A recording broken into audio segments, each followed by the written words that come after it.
말씀은 솔로몬이 기도했고 하나님께서 솔로몬의 기도에 응답하시는 이야기인데요. 이 내용을 함께 나누면 좋겠습니다. 솔로몬이 기도를 마치니 하늘에서 불이 내려와 번제물과 제물들을 살라버렸고 주님의 영광이 그 성전에 가득 찼다. 주님의 영광이 주님의 성전에 가득 찼으므로 제사장들도 주님의 성전으로 들어갈 수가 없었다. 이렇게 불이 내리는 것과 주님의 영광이 성전에 가득 찬 것을 보고 이스라엘 모든 자손은 돌을 깎아 포장한 광장에 엎드려 경배하며 주님께 감사하여 이르기를 주님은 선하시다 그 인자하심이 영원하다 하였다. 네, 먼저 기도가 끝났고 하늘에서 불이 내려와서 번제물과 제물들을 살라버렸대요. 이거 누구 생각나시나요? 엘리야가 대번에 번뜩 떠오르시지 않습니까? 물론 솔로몬은 엘리야보다는 앞선 인물이긴 하지만 하나님의 불이 내려와서 번제물을 살라는 이야기, 가장 먼저 떠오르는 사람이 엘리야겠죠. 불이 내려와 번제물과 제물들을 살라버리는 것이 하나님의 응답의 표현이었고 주님의 영광이 그 성전에 가득 찼다. 주님의 영광이 주님의 성전에 가득 찼다. 주님의 영광이 성전에 가득 찼다. 이것이 3번이나 반복되더라는 거예요. 그러면서 하나님께서 솔로몬의 기도에 응답하시는 순간을 잘 표현해주고 있습니다. 제사장들로 주님의 성전에 들어갈 수 없었고 불이 내리는 것, 앞서 말씀드린 이런 내용들이 바로 누구를 떠오르게 하냐면 모세를 생각나게 하고 있습니다. 그리고 우리가 그 앞에서 고백했던 것처럼 주님은 선하시다, 그 인자하심이 영원하다 라는 고백이 한 번 더 반복되고 있습니다. 이렇게 한 다음에 왕과 모든 백성이 주님 앞에 제사를 드렸다. 솔로몬 왕은 소 22,000마리와 양 12만 마리를 제물로 바쳤다. 이와 같이 왕과 모든 백성이 하나님의 성전을 봉헌하였다. 그때의 제사장들은 직분에 따라 제각기 자기 자리에 섰고 레위 사람들도 주님을 찬양하는 악기를 잡고 섰다. 이 악기는 다윗 왕이 레위 사람들을 시켜 주님의 인자하심이 영원함을 감사하게 하려고 만든 것이었다. 제사장들이 레위 사람들 맞은편에 서서 나팔을 부는 동안에 온 이스라엘은 서서 있었다.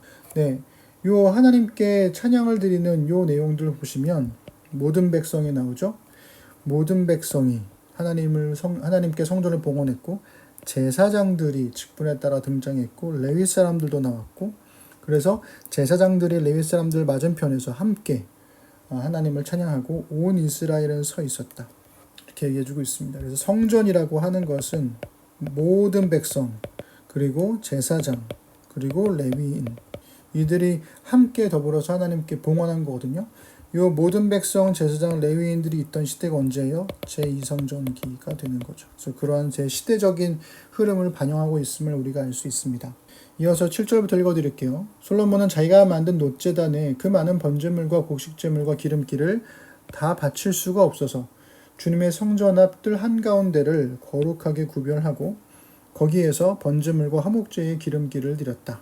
그때 또 솔로몬은 이레 동안 절기를 지켰는데 하맛 어귀에서부터 이집트 접경을 흐르는 강에까지 이르는 넓은 지역에 사는 대단히 큰 회중인 온 이스라엘이 그와 함께 모였다. 첫 이레 동안은 제단을 봉헌하였고 둘째 이레 동안은 절기를 지켰다. 그리고 여덟째 되는 날 마감 성회를 열었다. 왕이 백성들을 그들의 장막으로 돌려보낸 것은 7째 달 23일이었다. 백성은 주님께서 다윗과 솔로몬과 주님의 백성 이스라엘에게 내리신 은혜 때문에 진심으로 기뻐하며 흐뭇한 마음으로 돌아갔다. 5장에서 시작된 모든 백성이 성전 봉헌을 하러 왔다라는 이야기가 7장, 10장에서 돌아감으로써 5장부터 7장이 성전 봉헌에 관한 이야기 단락으로 이렇게 연결되어 있습니다. 하맛 어귀에서부터 이집트 접경에 이르는 강까지라는 이 표현은 이스라엘의 이상적인 경계를 의미하는 표현이고요. 이스라엘의 가장 영토가 넓었을 때 하맛 어귀부터 이집트 접경, 그 북쪽 끝에서부터 남쪽의 이집트와 만나고 있는 그 지경까지 굉장히 넓은 지역을 의미하고 있는 거고요. 거기에서 온 이스라엘이 대단히 큰 회중인 온 이스라엘이 그와 함께 모여서 성회를 드렸다는 거죠. 첫 7일 동안은 이제 제단을 봉헌하는 축제가 열렸고요. 그리고 둘째 이레 동안은 절기를 지켰는데 이 절기가 뭐냐면 초막절입니다. 혹은 장막절이라고도 부르죠. 요 절기가 원래 있었는데 그 앞서서 그 절기 바로 앞에 7일 동안에 성전을 봉헌하는 축제를 준비를 함으로써 어차피 사람들이 절기를 지키고 예루살렘에 오는 거니까 그래서 수많은 사람들이 전국에서 모이는 이스라엘 사람들과 함께 성전을 봉헌할 수 있는 그런 계기를 삼은 것과도 연결되고 있습니다. 그리고 8일째 되는 날 마감 성회를 함으로써 이 성전 봉헌이 끝나게 되는 거죠. 그래서 왕이 백성들을 돌려보낸 것이 일곱째 달 23일이었다 이렇게 나오고 있고 백성이 돌아가게 됩니다. 그래서 성전 봉헌식과 장막 절기가 함께 붙게 된 거죠. 솔로몬은 주님의 성전과 왕궁을 다 짓고 주님의 성전과 그의 왕궁에 대하여 그가 마음속으로 하고자 한 모든 것을 성공적으로 다 이루었다. 그때 주님께서 밤에 솔로몬에게 나타나셔서 말씀하셨다. 내가 이제 네 기도를 듣고 이곳을 택하여 내가 제사를 받는 성전으로 삼았다. 들어라. 내가 하늘을 닫고 비를 내리지 아니하거나 메뚜기를 시켜 땅을 황폐하게 하거나 나의 백성 가운데 연병이 돌게 할 때에 내 이름으로 일컫는 나의 백성이 스스로 겸손해져서 기도하며 나를 찾고 악한 길에서 떠나면 내가 하늘에서 듣고 그 죄를 용서하여 주며 그 땅을 다시 번영시켜 주겠다. 이제 이곳에서 드리는 기도를 내가 눈을 뜨고 살필 것이며 귀담아 듣겠다.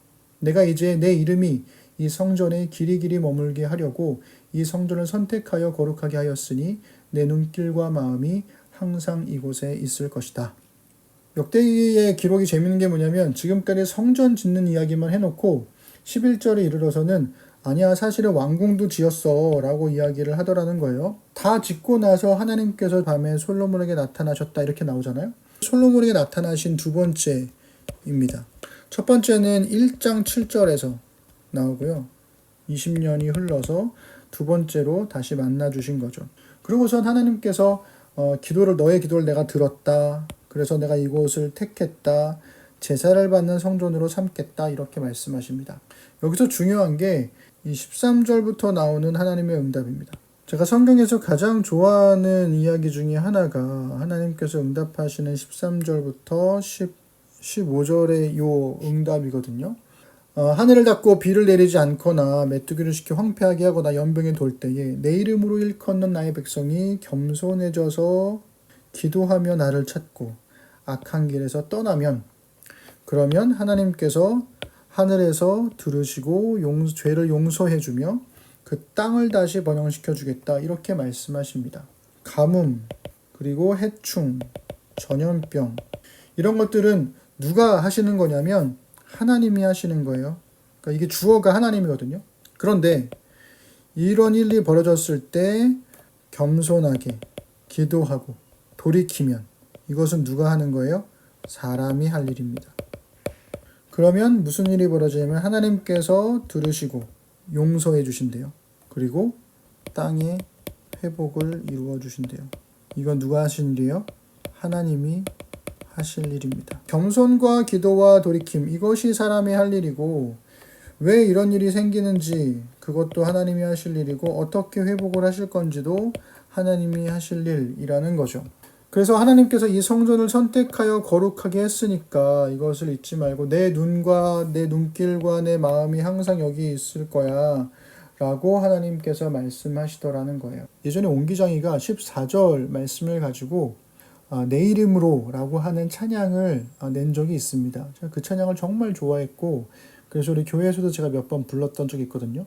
그래서 이 찬양을 부르면 그렇게 좀 간절해지는 그런 마음이 있습니다. 제가 이 찬양도 같이 공유해 드릴 테니까요. 한번 더 들어보시면 좋을 것 같아요. 자, 우리 마지막으로 우리 17절부터 읽어 드릴게요. 너는 내 앞에서 내 아버지 다윗처럼 살아라. 그래서 내가 내게 명한 것을 실천하고 내가 내게 준 율례와 규례를 지켜라. 그러면 내가 내 아버지 다윗에게 내 자손 가운데서 이스라엘을 다스릴 사람이 끊어지지 않게 하겠다 하고 언약한 대로 내 나라의 왕좌를 튼튼하게 해주겠다. 그러나 너희가 마음이 변하여 내가 너희에게 일러준 나의 율례와 계명을 버리고 다른 신들을 섬겨 숭배하면 비록 내가 이 땅을 너희에게 주었지만 내가 너희를 여기에서 뿌리째 뽑아버리고 비록 내가 내 이름을 위하여 이 성전을 거룩하게 구별하였지만 이 성전도 내가 버리겠다. 그러면 너희는 모든 민족 사이에서 한낱 속담거리가 되고 웃음거리가 되고 말 것이다. 이 성전이 지금은 존귀하지만 그때가 되면 이리로 지나가는 사람들마다 놀라서 어찌하여 주님께서 이 땅과 이 성전을 이렇게 되게 하셨을까 하고 탄식할 것이다. 그러면서 그들은 이스라엘 백성이 자기들을 이집트 땅으로부터 이끌어내신 주 자기 조상의 하나님을 버리고 다른 신들에게 미혹되어 그 신들에게 절하며 그 신들을 섬겼으므로 주님께서 이 온갖 재앙을 내리셨다 하고 말할 것이다. 여기서 흥미로운 게 뭐냐면 학자들은 이 18절과 19절에서의 인칭의 변화를 주목합니다. 17절에서 너는, 이 너가 얘기하는 게 누구냐면 솔로몬이죠. 그런데 19절 보시면 너희가 2인칭으로 바뀌거든요. 이거는 이스라엘 백성들을 이야기하는 겁니다. 그래서 앞에서는 솔로몬에 대한 이야기, 그리고 19절부터는 백성 모두를 향한 이야기임을 알 수가 있죠. 그래서 솔로몬에게도 율례와 규례를 지키는 것을 강조하고 있지만 백성들에게도 율례와 계명을 지키는 것을 강조하고 있습니다. 주목해야 될 것은 이 땅을 너희에게 주었지만 이 성전을 거룩하게 구별하였지만 만약에 너희가 율례와 계명을 지키지 않으면 여기서 뿌리째 뽑아버리겠다. 그리고 성전도 버리겠다.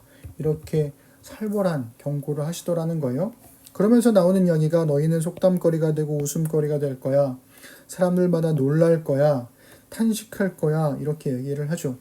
사람들이 뭐라고 얘기하냐면 이스라엘 백성이 자기들을 이집트 땅으로부터 이끌어내신 주 자기 조상의 하나님을 버리고 다른 신들에게 미혹되어 그 신들에게 절하며 그 신들을 섬겼으므로 주님께서 이 온갖 재앙을 내리셨다 하고 말할 것이다.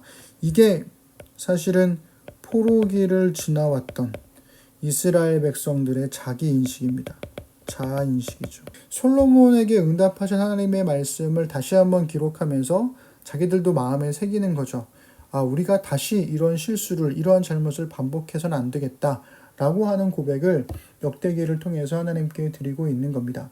자, 이렇게 우리가 7장에서 하나님의 응답하심까지도 우리가 함께 보았는데요. 하나님께서 우리에게 베푸신 은혜는요, 우리로 하여금 하나님의 백성답게 살게 하려고 허락해 주신 거거든요. 그런 우리가 만약에 하나님의 그 은혜에 반하는 삶을 살게 되면 언제든지 하나님은 그 은혜로부터 우리를 뿌리째 뽑아버릴 수도 있고 버리실 수도 있다라는 거죠. 그런데 중요한 게 뭐냐면 뿌리째 뽑아버렸어요. 그리고 성전도 내가 버리겠다라고 이름장을 놓으셨어요. 정말로 버려서 없애버렸느냐? 그렇지 않더라는 거예요. 뿌리째 썩어버린 것들을 다 잘라내버리고 다시 처음부터 심겠다고 말씀하시는 거죠. 앞서 말씀드린 대로 이 14절에 있는 고백을 우리가 잘 기억하면 좋겠어요. 설령 하나님께서 우리를 이 땅에서 뿌리째 뽑아버리시고 성전도 버리신다 할지라도 하나님의 이름으로 일컫는 하나님의 백성이 다시 한번 겸손해져서 기도하고 악한 길에서 떠나면 하나님께서 들으신대요. 성전도 없고 땅도 없지만 하늘은 여전히 그곳에 있어서 하늘에 계신 하나님께서 들으시고 용서해 주시고 회복시켜 주신다 라고 하는 이 약속이 구약 성경에서 이스라엘 백성들로 하여금 소망을 품게 했던 중요한 언약이 아닐까 하는 생각을 해보게 됩니다. 언제든 하나님께 돌아갈 수 있다고 하는 것, 하나님께서 언제나 우리에게 손을 뻗고 계심을, 두 팔을 벌려 기다리고 계심을 잊지 않는 우리가 되면 좋겠습니다.